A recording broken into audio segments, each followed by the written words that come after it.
rêve, c'est un mot un peu générique. On peut parler des rêves pour plusieurs choses. On peut dire, il faut rêver que tu seras grand. Le mot rêve peut être employé par plusieurs façons et plusieurs manières. Mais je préfère utiliser le mot songe, qui sera un mot un peu plus pratique pour chacun de nous ici. Le but principal d'un songe, c'est l'avertissement. Si Dieu vous fait rêver, donne un songe, c'est dans le but de vous avertir. Et je veux que vous remarquez, et j'en parlerai un peu plus tard, il a dit l'homme n'y prend point garde. Parce que vous-même, lorsque vous rêvez, vous ne prenez même pas garde de cela. La Bible en parlait bien avant votre naissance. À toutes les personnes qui rêvaient à cette époque-là, elles ne prenaient pas garde. Certains d'entre vous, vous pensez que le rêve commence avec vous. Le rêve a commencé depuis longtemps. Tout le monde peut rêver. Joseph a 17 ans à rêver. Les bébés aussi rêvent. Des fois, quand ils dorment, ils sont en train de rire. Vous pensez qu'ils rient? Ils sont en train de rire avec. Ils sont en train de voir des choses qui les poussent à rire. Mais il y a des rêves qui sont des rêves de messages, des rêves de communication. D'autres rêves sont enfouis en nous et qui se révèlent plus tard. Il y a même des choses que nous dites après la science donne plusieurs explications, où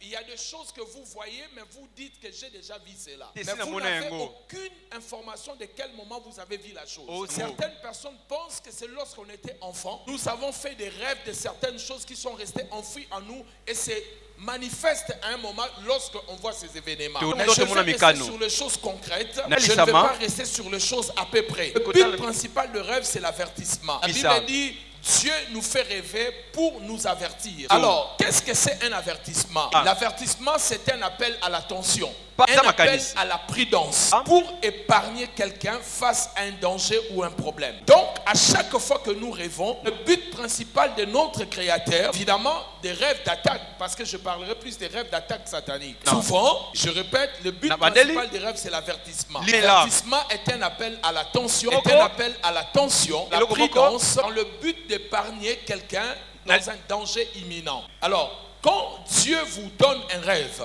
le but principal de Dieu, il vous lance un appel à l'attention. Être prudent face à un problème ou à un danger qui se trame devant vous sans que vous soyez au courant. En d'autres mots, ce sont des choses qui ont été déjà décidées dans le monde spirituel, qui doivent arriver, se réaliser dans votre vie. Et Dieu, par son amour, vient vous le montrer sous forme d'un film pour que vous fassiez attention, que vous soyez prudent, afin que ces dangers ne puissent pas vous surprendre. Je crois au plus profond de moi. Si vous êtes injuste, en tout cas la plupart des problèmes qui arriveront dans votre vie, avant que cela arrive, Dieu d'amour vous préviendra. La Bible dit Dieu ne fait rien sans pour autant révéler les choses. Serviteur, le prophète. Dieu est un Dieu d'amour. Il peut révéler avant que les choses arrivent. Sachez-le, quand on avertit, il y a un danger. Il y a des conséquences graves qui vont arriver. Quand on avertit, il y a un danger, des conséquences graves qui seront suivies après cet avertissement. Vous savez, avant de frapper quelqu'un, très souvent il y a l'avertissement.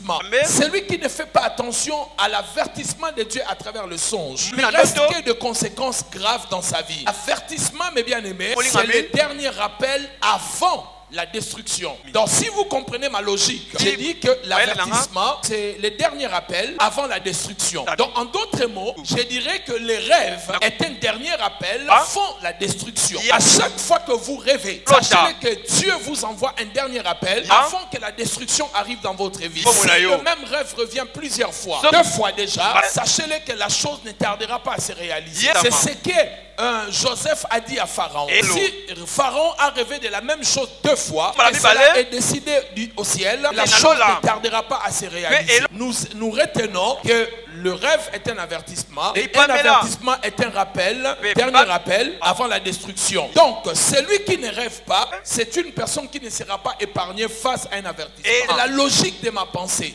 Je vous enseigne calmement pour comprendre la logique de ma pensée. Donc celui qui rêve est averti face à un danger imminent dans sa vie. Celui qui ne rêve pas veut dire qu'il n'a aucun avertissement. Lorsqu'un problème viendra, il ne sera que surpris par le problème qui va lui arriver. Donc celui qui ne rêve pas, premièrement, c'est celui qui ne sera pas averti et dont le danger va tomber sur lui subitement. Deuxièmement, celui qui rêve et qui ne comprend pas son rêve, il n'a pas compris les dangers qui est face à sa vie. Le problème va lui arriver aussi subitement. Parce qu'il a rêvé, il n'a rien compris. Le rêve, c'est comme une lettre qu'on vous envoie. Si on vous envoie une lettre, vous ne la lisez pas, vous n'allez pas comprendre ce qui est à l'intérieur. Chaque fois que vous rêvez, vous n'avez pas l'explication. Vous avez une explication erronée, une mauvaise interprétation de ton rêve.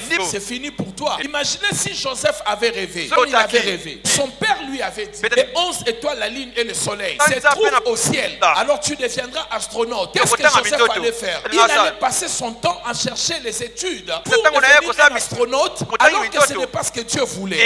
Une mauvaise interprétation de votre rêve désorientera votre destinée. C'est pour cela qu'il ne suffit pas seulement de rêver. Il suffit aussi de comprendre et d'avoir une bonne, belle interprétation de votre rêve. Sinon, vous n'allez rien comprendre. Vous passerez votre temps en train de ergoter, de tourner sur le même problème. Quelqu'un me dit Amen bien.